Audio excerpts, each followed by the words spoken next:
All right. Thank you very much for joining our emergency conservation program call today. I'm going to go ahead and turn it over to Tony Sinceri, State Conservationist for NRCS, to do a welcome. Thank you, Jess. So yes, my name is Tony Sinceri. I am the new State Conservationist for South Dakota. I've met a small handful of you. I'm still looking forward to getting out to the rest of the state and meeting everybody else. The purpose of this meeting today is just to get NRCS and FSA on the same page as we're moving forward through ECP this year.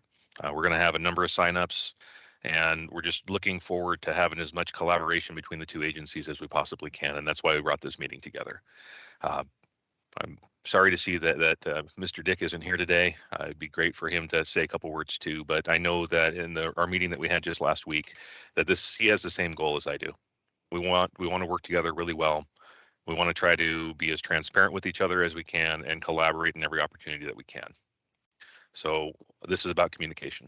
So as there's questions that are coming up, please ask. We want to make sure this is clear, or as clear as we possibly can make it for everybody, but be sure you're asking questions. And if you don't know something, again, there are no stupid questions with this. So please ask questions. Let's make sure we do a good rollout and we can take care of our producers across South Dakota. So Jess, I'll hand this back to you. Thank you all for your participation today. All right, thank you so much, Tony. All right, next on our agenda to talk about FSA information and current designations, I'm going to hand it over to Owen. All right. Thank you, Jess and Tony, for allowing FSA to be a part of this today. I'm just going to touch briefly on what the FSA counties that are currently eligible and under what signups, and then touch briefly on kind of some of the introductory type things when we start looking at signups. I'm going to attempt to share my screen.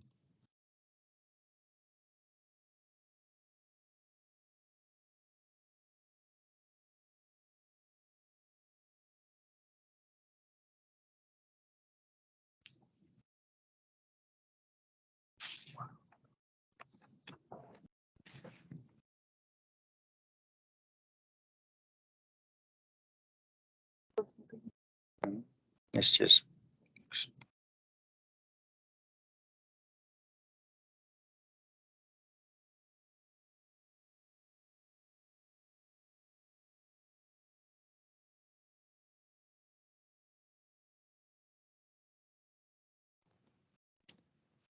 We're not seeing or hearing from you, Owen, just so you know.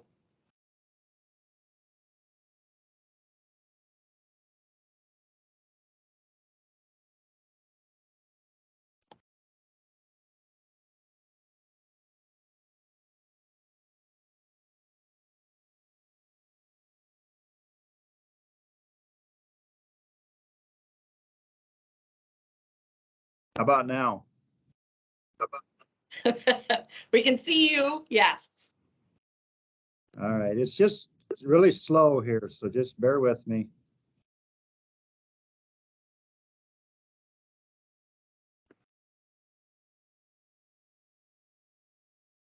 Can you see the PowerPoint?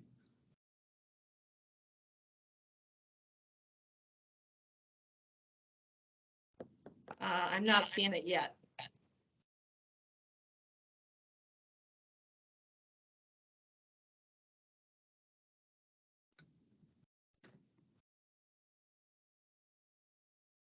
Nothing yet, huh? No, sir. Well, how about now? I bet you can. Yeah, it's coming up now. You did it. Yay. Anyway, just some high level overview here, kind of where we're at with sign up. And when I'm done with the first handful of slides, I'm going to turn it to Steve Littlefield to talk about some of the SharePoint postings for the environmental piece. And we'll take questions as they come. So currently with the May 12th storm that we had, the derecho that went through the eastern side of South Dakota, FSA asked for from a state level and were approved for 32 counties in eastern South Dakota. And a kind of a visual or the basic eligibility was anything that was from Highway 281 and east. So any county that maybe was intersected with 281 was included. And then we went to the eastern boundary of South Dakota. So it resulted in 32 counties that are currently approved to accept sign up under the high winds, severe storm eligibility. We have these 9 counties that have currently been approved for 2022 drought ECP authorization, and they're west central for the most part. Dewey, Potter, Tripp, Hawken, Meade, Pennington, Sully, Ziebach, and Jackson. And then we had a wildfire that went through early 2022 in Jones County. It was named the Brake Drum Fire. So we're dealing with some fence repair and some ECP sign up with that disaster. And those are currently the counties that are eligible in South Dakota under basically 3 different disaster authorizations. One thing to be mindful of as participants are looking to make application is to be eligible for the ECP assistance, we have to incur at least $1,000 of minimum qualifying cost of the restoration at the time that application approval is made. And that's going to be based off the units that are being applied, and it goes back to the cost share that we have in our payment scenarios. It may end up that the producer treats that unit of measure and incurred less cost, but as long as the qualifying cost was $1,000 when that application was made based on our payment scenario, it's eligible for cost share. And this is found in paragraph 204 of our 1 ECP handbook. And there are some really good examples within that paragraph that speak to the minimum qualifying expense. If you're a limited resource, socially disadvantaged, or beginning farmer or rancher, your minimum incurred cost is $250. So we have some supporting data when folks are completing their work and submitting documentation for cost share.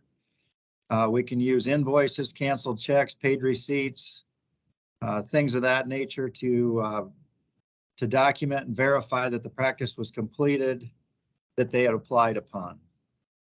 And again, these are found within the handbook when we're working through the actual cost shared piece. And the reason I bring this up on the supporting documentation is there's been some questions asked within our agency, and specifically to the 32 counties with the derecho event. You know, a lot of neighborhood collaboration to help clean up farmsteads, help neighbors out. And what do we do with some of that donated labor, voluntary help? Those costs really can't be captured under ECP. The participant himself, if he incurred his own personal labor, expenses of his tractor, things of that nature, he can submit a receipt. But if he's not paying that volunteer help for their labor, we would not have anything of eligible cost in relation to those contributions. And again, paragraph 432 of the handbook speaks to that. And there's also a example of a cost share itemization that can be found in Exhibit 145 of the 1 ECP handbook that helps identify everything needed when submitting those receipts for cost share. And this is an example here of the Exhibit 145 of that itemized bill, or, you know, if a participant's submitting it on their own behalf, they're telling you what kind of equipment, what kind of material, the units that they installed, those types of things. So I guess that's just kind of wanted to touch for FSA's purposes, we are having an office hours tomorrow at 10 o'clock. Going to delve deeper into some of the county office responsibilities in regards to the derecho event and how the state request correlates down to the county office responsibilities now. And going to talk more of our policy side of things tomorrow on office hours for those that are listening from FSA. But is there anything, Jessica, that NRCS would like me to expound on, kind of on what they may expect, or do we want to go through Steve Littlefield's TIPO presentation and then field questions at that time? Yeah, we can sure do that. Owen, let's go ahead and flip things around a little bit since you've got Steve's presentation pulled up. Let's have Steve Littlefield, environmental coordinator with FSA, go next. Remember, you can always type questions into the chat as well. I will be monitoring that, and we will we'll answer those as time allows. So go ahead, Steve. Thank you. Okay, thanks, Jessica. I just want to thank everybody that had the ECP in 2021. Overall, I think you did an excellent job filling out forms, but when I was looking through some of the things that slowed the process down, I decided that it would be really nice if you guys had a checklist of those things that were fairly common last year that required some extra effort because things weren't filled out completely. So I just want to note up at the top of this page, temporary pipelines now referred to as surface and tanks where there is no ground disturbance. That means no shallow burial, no ground disturbance whatsoever, no leveling of the project area. Those do not require the completion of an SSC1 and SSC2. So if you're looking for a fast way to expedite your projects, surface only is a good way to go. If people want to bury pipelines, then we get into the environmental compliance section where we need to do the consultation with the SHPO and the tribe. So just putting that out there. Okay, so I put together this guidance, the first page that it is uploaded as part of the invitation. You'll find it as an attached document. First stuff I was looking at was what kind of things did I see on the SSC 1 and 2 that I wanted to point out as potential issues so that you guys can look for this while you're going through and filling out the SSC 1 and 2. So one project thing that really stood out was the county. I don't have a database that just pops up what township, range, and section and county the project's in. So when you're looking at where you're going to be doing the project, the county that you list on the SSC1 form should be the county where it's physically located. And that can be different from where it's administered. So last year we had probably 25 to 30 projects that SHPO then has a layer, and they pointed out that we had the counties incorrect on the forms, which you know, is an important thing, especially when we only have a few counties that are currently approved for ECP. We want to make sure that we have the correct counties and know whether or not they're eligible. The other thing is if you have multiple counties, there's the SSC 1 and 2 are not designed for that. So put the main county that you're working in on the top of the document. And then if you have any other counties that are involved, you know, if they won't fit up in the top where you could put like Brule, Buffalo or whatever, you can put them down in the observations just to let us know. And then if you're a lumper where you have one individual and you like to throw everything into the pot and put it on one form to save you from filling out multiple forms, that's a risky, you know, endeavor. Sometimes it works out, sometimes it doesn't work out. If you have a positive hit on an SSC2 form and you have projects that aren't in those sections and they aren't physically connected, you're better off putting it on multiple forms. If the producer has one project that's in one county and another project that's in a different county, please separate them out. It's just going to speed things up. Next thing on the checklist, does the landowner listed on the SSC 1 and 2 match the name on the FSA referral?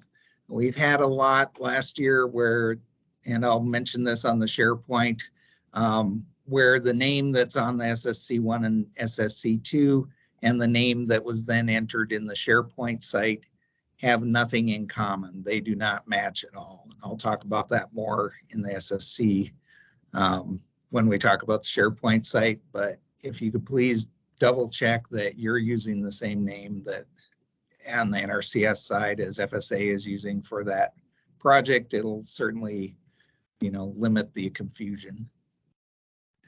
Acres often get projects in, and this applies to any SSC 1 or 2, but especially ECP and CRP on the FSA side. So just calculate the length of the pipeline times 50 feet and divide it by 43,560, and that'll give you the acres. Or block areas are length times width divided by 43,560.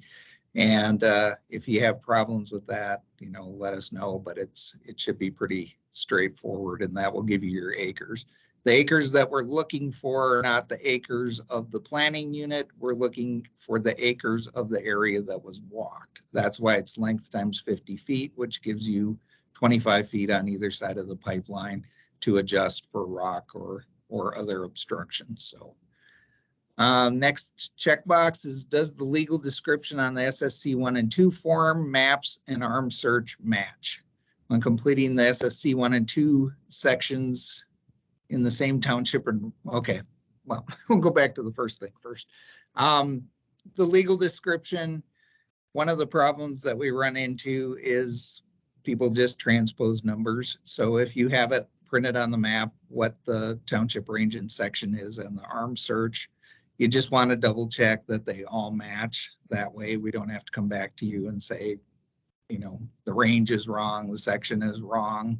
The map and the arms and the SSC 1 all have different townships range and section. It'll just speed up the process. So the other thing, when completing the 1 and 2 sections in the same township and range, I have a lot of people do, same township and range, but do separate lines for each section. And you don't have to do that. Just put a comma in there like the example says. So under conservation practices are all practices listed. So the drop down should have pipeline, well, tank, pumping plant as an option in the drop down, so you don't have to individually type those. So just make sure that you put everything that's involved in the practice on the list. Okay. Enter the project specifics in the practice description. So that's a good spot. Practice description was put in there way back when CRP was shifted from NRCS over to FSA. It just allows you to tell us, how many pipelines are there? What's the length of the pipeline? Number of tanks, number of wells, pumping plants. Sometimes when you're putting it on a 1 to 24,000 scale map, it's very difficult to see, if there's multiple tanks, if they're not highlighted or an arrow drawn to them or whatever. But if you put that in the description on the SSC 1 or 2, that will assist me in knowing what you're doing. Okay. Select the appropriate description for property ownership. If there's a combination of private and tribal land, please note that on the SSC 2 form and identify the land ownership on the topographic map. So if you could, draw a boundary around the, BIA managed land and the private land and let me know what's on what, that will help me in the consultation. Tribal land and BIA managed trust land are eligible for ECP. They're treated just like private land, but under revision 7, federal and state land are not eligible for ECP. So if you have federal or state projects, they're not eligible for this sign up. Okay, and finally, did you sign the SSC 1 and 2? That's something that just, people overlook quite a bit. So I just want to point it out and say, that's an easy thing to double check and make sure you're signing them. And we certainly appreciate it, so we don't have to come back and ask for that. Okay, now I'm moving on to the SharePoint site.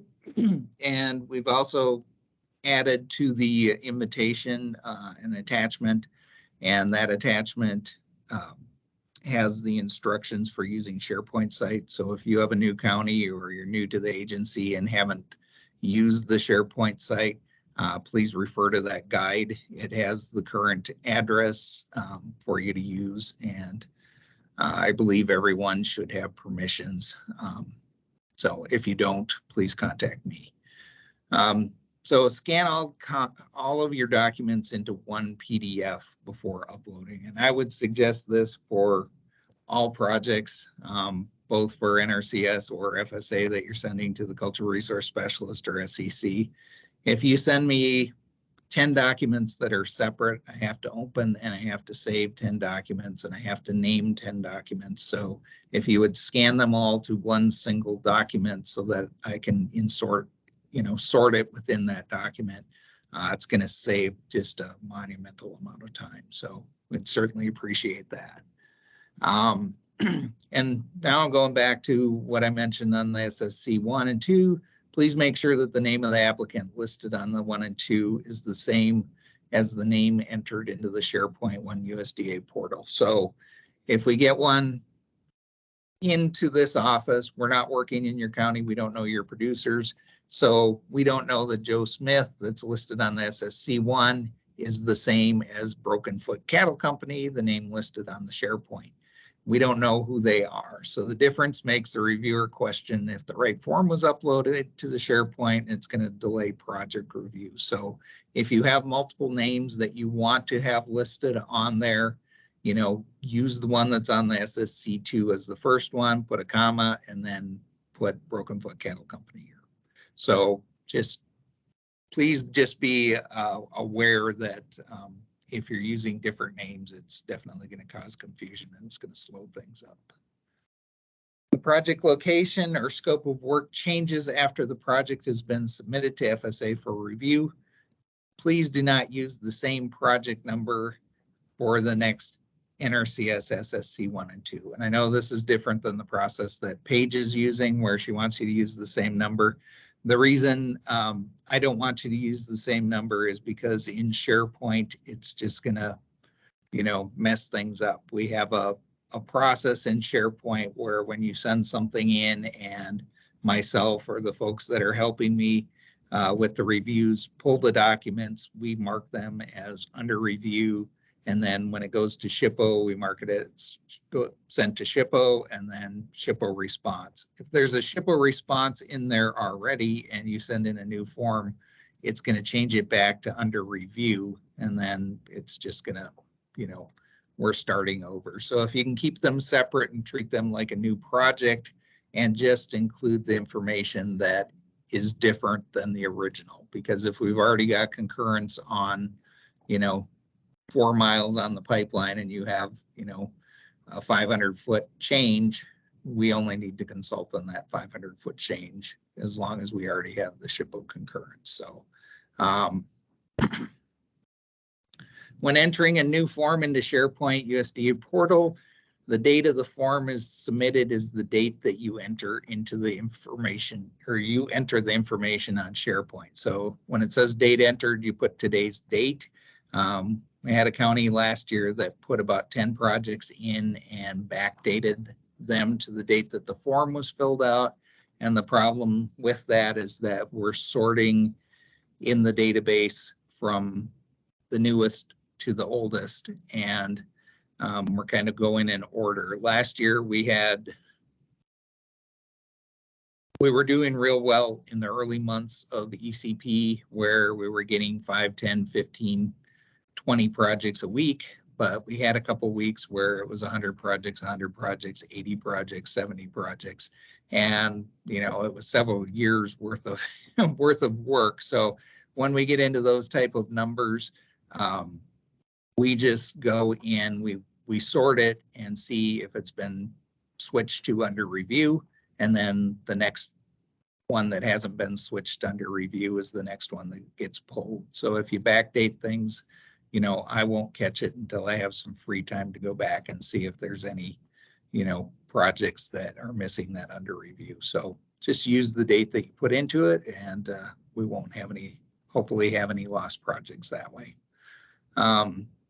Next bullet, do not fill in any information for the status for TIPO or SHPO consultation. Last year we had a few offices, or one office, that put in under review or sent to SHPO or SHPO concurrence. Since we have high volume, we don't really look back, and we don't know, you know, if there's 400 people we've dealt with, we're not going to remember, you know, if we actually sent that in just based on that. So if that's filled in, your project can definitely get missed. So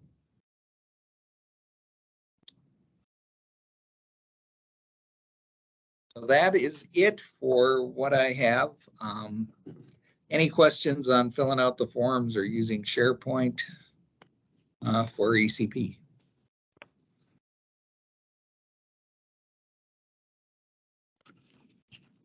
Any questions at all for Owen or Steve?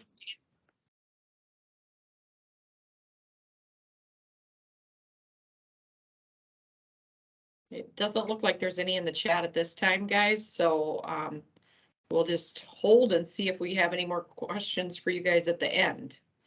Next, we're going to go to Brandon Walter. Brandon is our state biologist for NRCS and is also managing the ECP program on the NRCS side of the house. So take it away, Brandon. All right, thanks, Jess. I don't have a PowerPoint, but what I do want to share is last year we sent out a joint bulletin that both the CED and StateCon signed, and we're going to do that again this year, just because everybody's on board, and we're trying to do things all together and hopefully make things run smooth. So I'm going to go ahead and share my screen. Is that coming through, Jess? Yes, I think it is. It's on its way. Yep, there it is. Okay. Like I said, this is going to be a bulletin, and it's going to be issued soon. It's still in draft form yet, but I highlighted some of the high points within the bulletin. Not that, you know, everything isn't something that you want to read and pay attention to, but just some of the high points that I want people to be aware of, as well as some of the changes that you're going to see in the bulletin with NRCS's technical, I guess I wouldn't say authority, but what we're going to provide technical assistance for on ECP. But I guess the first part under the background here is NRCS's responsibility does not extend to any of those ECP practices installed that do not meet standards and specs, or for those projects in which environmental or cultural resource compliance has not been conducted prior to the implementation. So, and you'll see that a couple different places in this bulletin. If the cultural resources haven't been cleared, or the environmental compliance, whatever that may be, T&E species, stuff like that, if we don't have that clearance, then we will cease our technical assistance on ECP. So we got to make sure that producers are aware, and they need to be aware of that up front during the sign up, that, you know, they don't want to start any of these practices prior to having, you know, everything put in place. This highlighted bold print here, you know, the majority of the ECP work that we're going to do is this EC6 for emergency water for drought. And we had a little discrepancy or kind of some inconsistencies when it come to field evaluations on, you know, is there enough grazable forage available? So we made some changes to this exhibit, and this will come as an attachment to this bulletin as well. That we made some wording changes, and when I get done going through this, I'll pull that up just so everybody can kind of see the wording that we're going to go off of when determining what kind of forage that we have available in the field when when determining if they're eligible for water assistance for drought. The bulletin gets into some time coding, and I highlight that in blue, and that'll stay highlighted in blue when the bulletin comes out, just so everybody's aware when they're working on ECP on the NRCS side that this is where we need to code our time in TA. For all practices, whether we're doing drought or we're doing, say practices for a fire or flood or for that derecho, if we have any involvement in that. When we put together our plans, we need a map with the name of the producer, the location, and then the practice unit quantities are also needed, along with a photo documenting the need for the practice.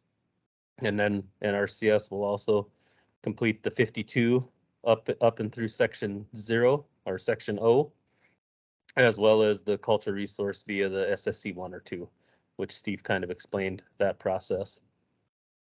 Drought, when we're looking at these EC6 practice, again, the same questions we need to have in our mind when we're out there looking at these sites is, is the lack of water due to drought conditions, or is it, for some other reason? Did a dam blow out and that's the source of water? If that's the case, well, then that wasn't necessarily the drought that caused that.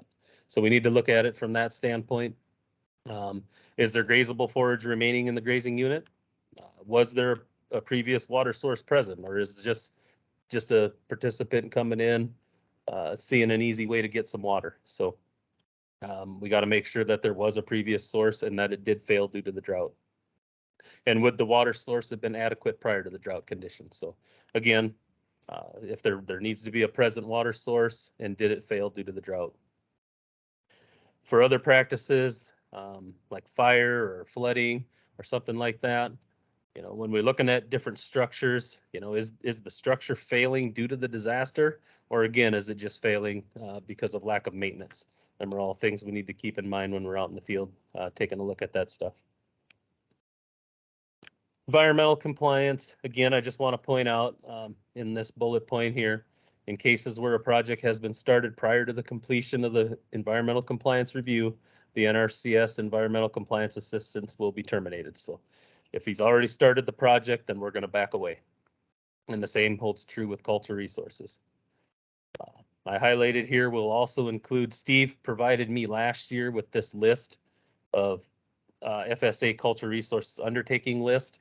So basically construction projects, and there's multiple different projects, whether it's farm loan or construction or whatever, but it'll list the different practices that require or that are considered undertakings on the FSA side. So I'll include that with the bulletin so everybody's aware of them.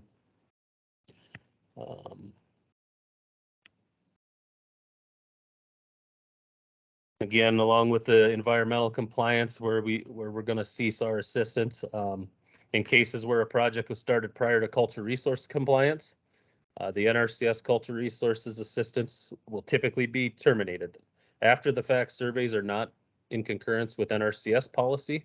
After the fact projects identified by FSA and NRCS staff will be reviewed by agencies' technical contacts. So Jessica will jump in along with Owen and determine at the state level on a case-by-case basis if it is critical that, and it is critical that FSA explains to the producers, as it may negatively impact project funding. So they got to be aware right up front that they don't want to start any of this stuff until everything's been cleared. So, but on a case-by-case basis between Jessica and Owen, in consultation with the SED and the state con, they will determine if it is necessary that we can proceed with that project.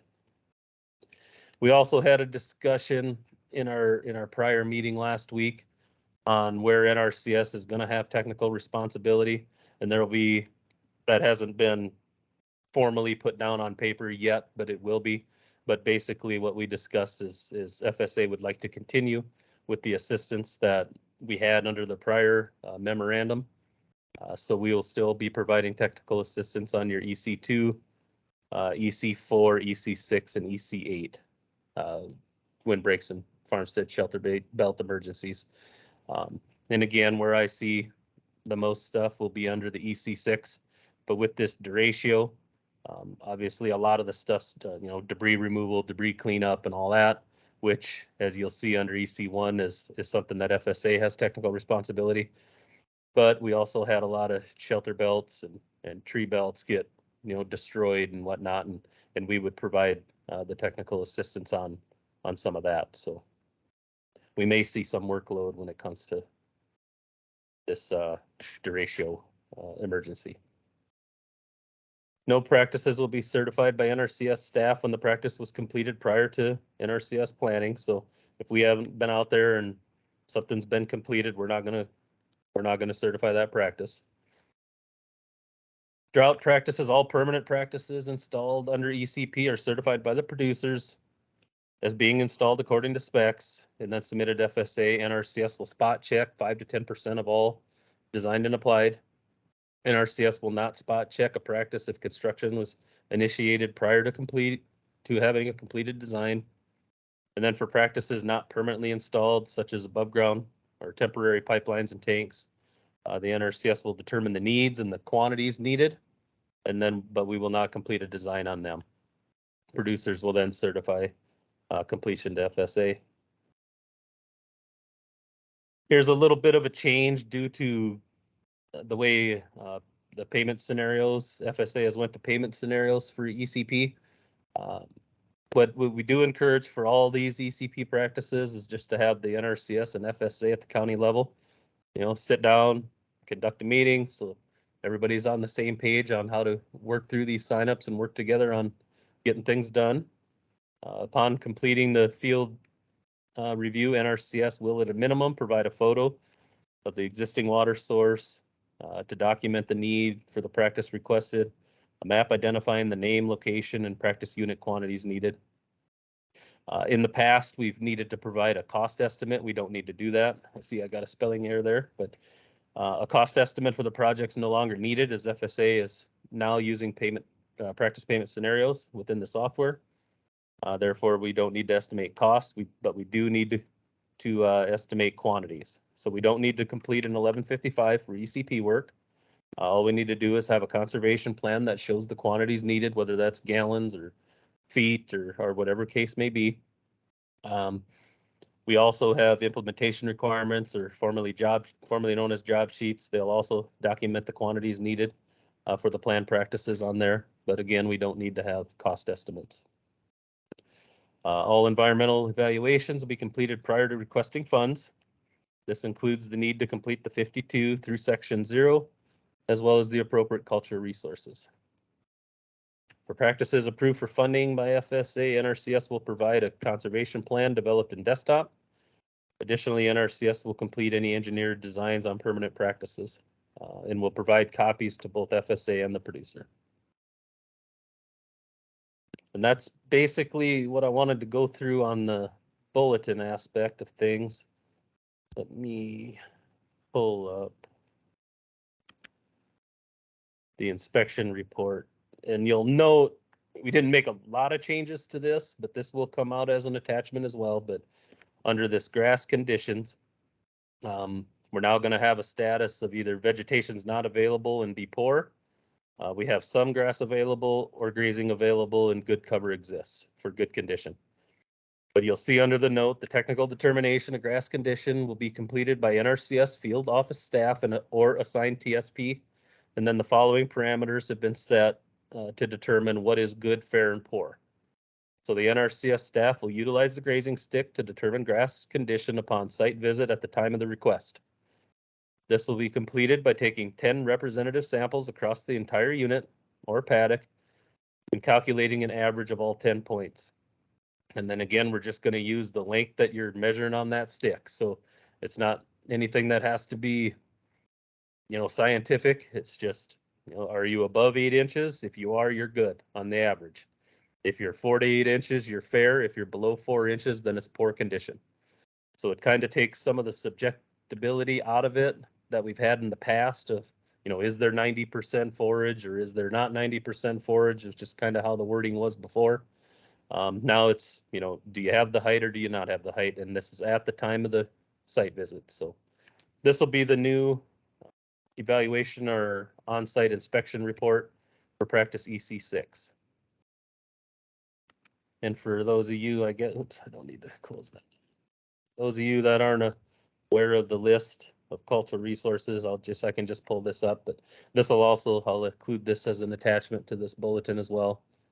And this is the list of, loan action, construction, and all other things that are considered FSA programs that do have the potential to affect historic properties and require consultation. So I thought that would be a good list to include as well. So, and that's all I have, Jess, at this time. Okay, sounds great, Brandon. So one thing before we get into questions here, we do have some questions coming into the chat, and I'll read those off and we'll go through them. I am obviously recording this. This will be provided shortly to all FSA and NRCS employees. We will house it on our NRCS YouTube channel, and that way everybody has access to it and there's no concerns that way. But I just want to reiterate, Tony brought up communication and collaboration, and that's really what we're focused on with ECP. And so let's make sure that we're having those discussions on a local level.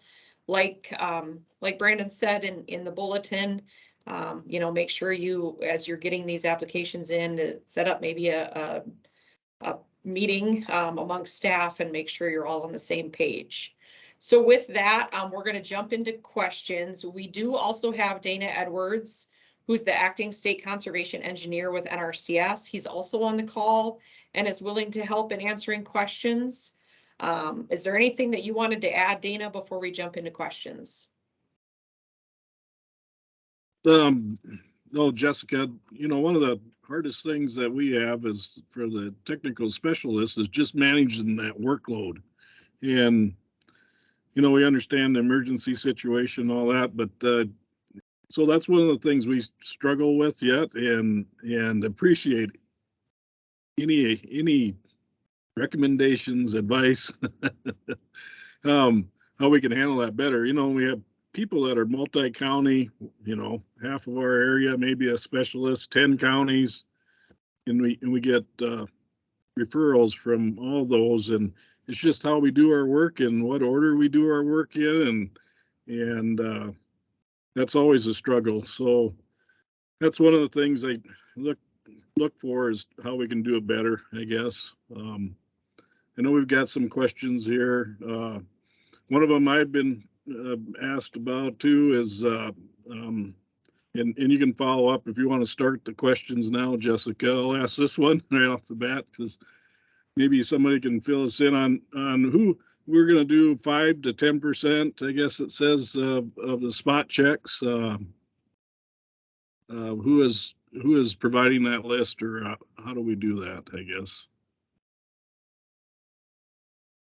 Owen or Brandon, have you guys discussed that and kind of made a determination based on those implemented practices from last year, or not at this time?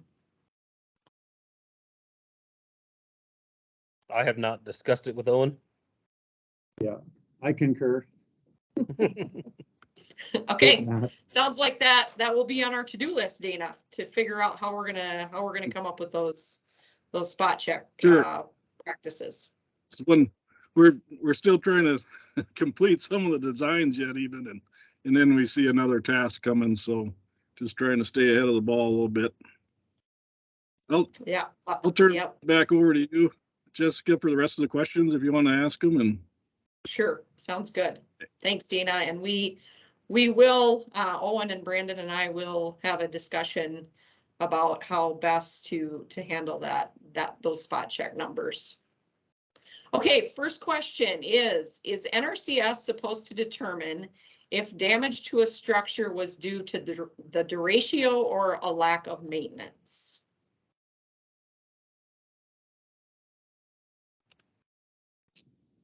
Do you want that one, Owen? Because realistically, we don't have the technical on.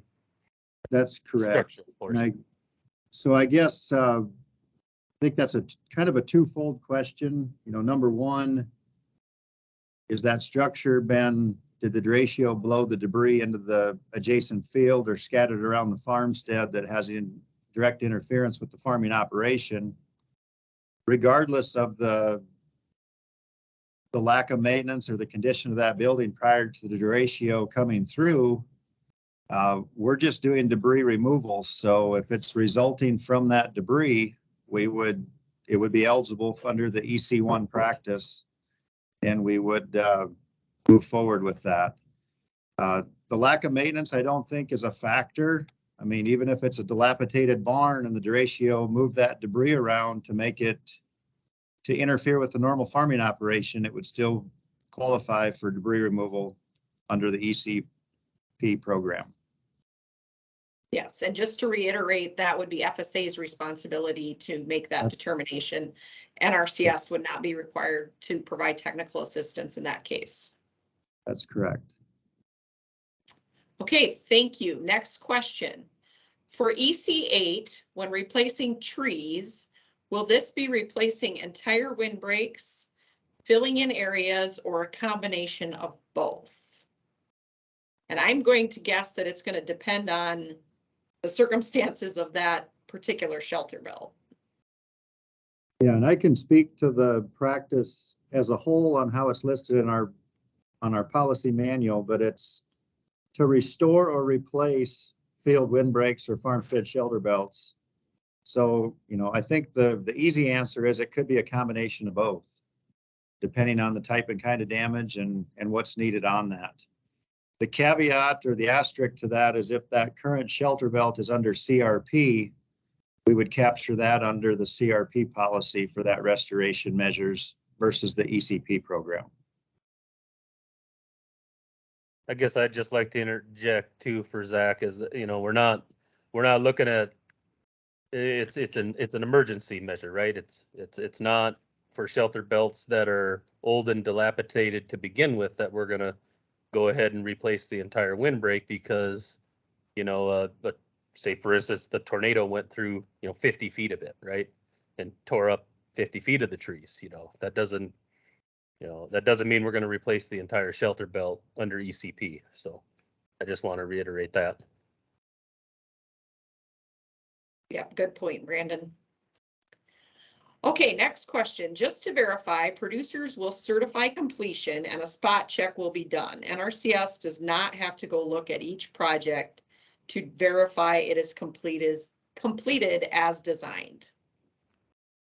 And that's correct. And that's not different than last year or years past. That's how we've always had that in there. Now, if NRCS staff has time and wants to, complete certification on all of them, I mean, they're more than welcome to do that. But the requirement's going to be the 5 to 10%. But as we already heard, we need to figure out how we're going to gather some of that. So. Yep. Okay. Thanks, Brandon. Next question. How can field office personnel ensure that ECP drought designs are completed in a timely fashion? Will other field office staff, field support engineering staff, and other personnel be available to help assess current conditions and design pipeline and tanks? Well, that's a great question, Tyler. And, the only way that we can really get the work done, as Dana mentioned, is to make sure that we have that open communication.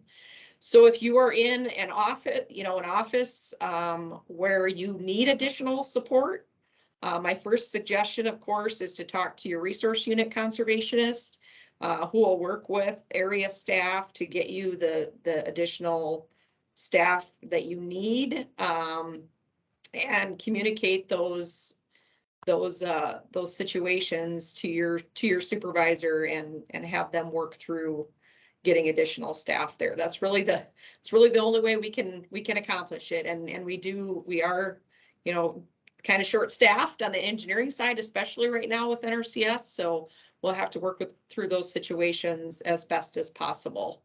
I don't know, Tony, if you had anything that you wanted to add to that answer or not, but hopefully that's about all I can say, I guess, on that question. Well, Jess, I'd like to add that, it's not only the engineer staff that's going to have the job approval to do some of these pipeline designs also. True. So, yeah, your resource unit conservationists can, rely on some of their other staff from other offices that have the job approval, to move move people around. You know, some of these RUC units cover a pretty vast area that potentially, you know, some of their offices aren't dealing with ECP. And if that's the case and they have an extremely high workload, you know, even as whether it's a technician or a soil con or even a DC with job approval to do some pipeline designs, I would, you know, ECP realistically shouldn't be, you know, especially on the eastern side of the state, extensive pipeline designs. You know, it's just to get the water to the pasture. So I don't think we need to rely necessarily on engineer staff that's short staffed. So I just wanted to throw that in there. Just sorry. Yep, no, that's a very good point, Brandon. Thank you. Okay, next question. On ag waste buildings that were damaged, can those participants go through ECP or go through their insurance? Or what practices are available for deratio ECP? Well, first of all, Dan, I'm going to say that Jeff Vanderwalt and I did talk about this. You know, we are under the assumption that the majority of those producers with ag waste systems will have insurance coverage, but therefore we're not planning to do like an EQIP emergency fund call or anything like that at this point in time anyway. But I'm going to let Owen touch on whether or not they would be eligible for ECP. And from the way I'm reading it, those type of structures would not be eligible under the ECP because the debris removal is to make the production of that farmland available again. And these would be more of a confinement type area or a structure on the farmstead that wouldn't directly interfere with the farming practice to clean up that land. Now, if part of that building blew onto the adjacent field and needed to be picked up, that could be included, but the structure itself, we really wouldn't have anything to help cover that. Okay, sounds great. Thanks, Owen. All right, for EC8, is the CICP for the northern long-eared bat still need to be followed with shelter belt renovations or even half down trees? I can take this one, Jess, but yeah, Bryce, and I've discussed this with Owen a little bit too, that for some of this EC8, when it is shelter belt, you know, renovations and that type of stuff, there's going to be that consultation that's going to have to take place. So and we also had the talk that, you know, shelter belts have gotten tore up, yes. But, you know, as far as getting things done immediately on them, we may have to, you know, we can do the planning, we can get the stuff, you know, taken care of, but maybe it's something that isn't gonna, you know, the renovation or whatever might not take place till next spring. But yeah, that consultation will need to take place if they're not gonna stay within the guidelines of the CICP. All right, thanks, Brandon. Next question is probably for Owen. If the producer has already picked up debris, can they still apply? Absolutely accept the application. We're currently working through a programmatic 850, which is FSA's environmental form for our debris removal and fence repair. There'll be more guidance issued when that is received on the applicability for being retroactive and where that applies. But first and foremost, always accept the application, take the information, and then we'll act on it accordingly within the policy and provisions. All right, thanks, Owen. So if a fence was ruined by trees or windbreak falling or by debris, is the fence an eligible practice? Yes.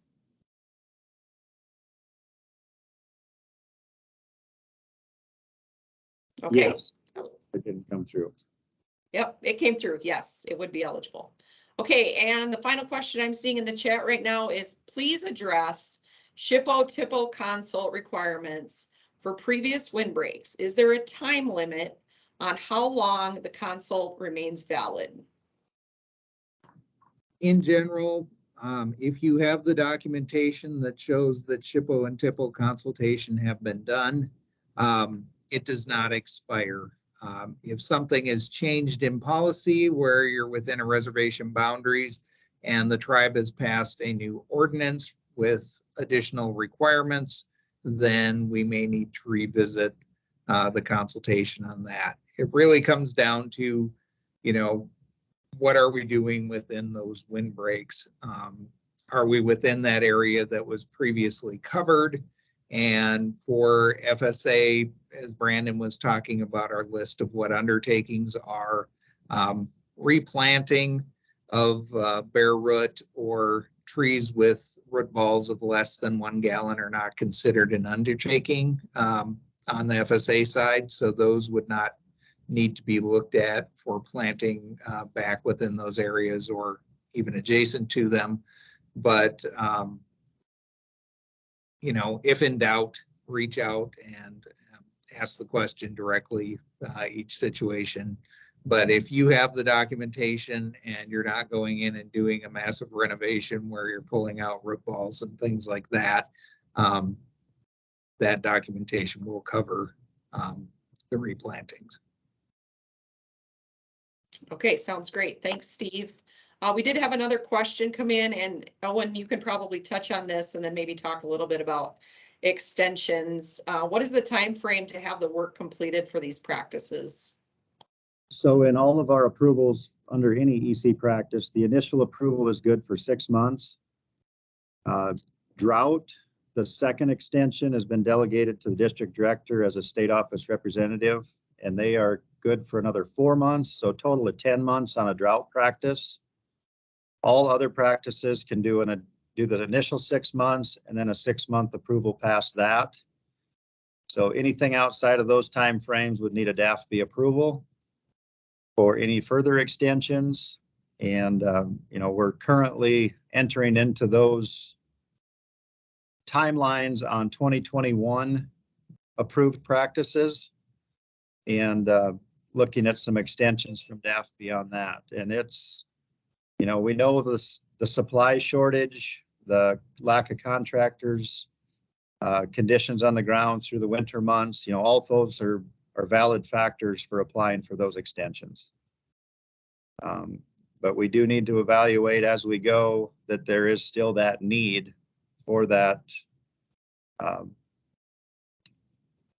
practice to be installed, which in most cases it still is valid in the areas that were affected previously, especially in the debris, the derecho areas, you know, anything where it leaves an actual scar from the storm, it's easily identified on where that need is at. Drought, you know, conditions can improve, can change.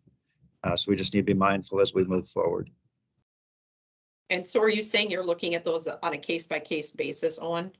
The request for extensions, yes, will be looked at a case-by-case basis.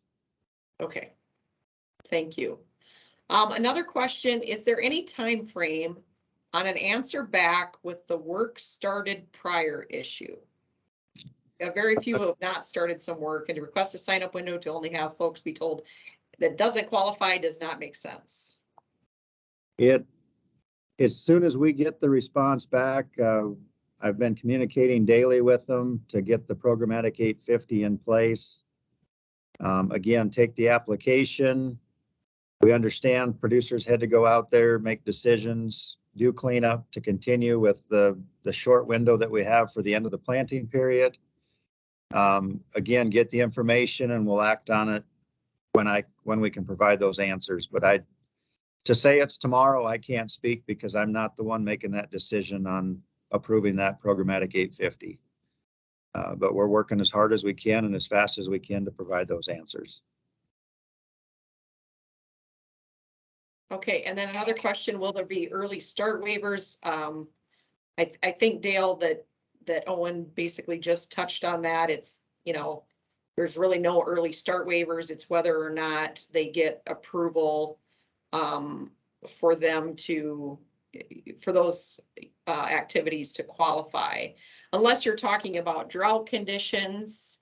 But we really can't skirt the environmental compliance and cultural resource process in any way, shape, or form that I'm aware of, unless Brandon or Owen has some different information that I don't have.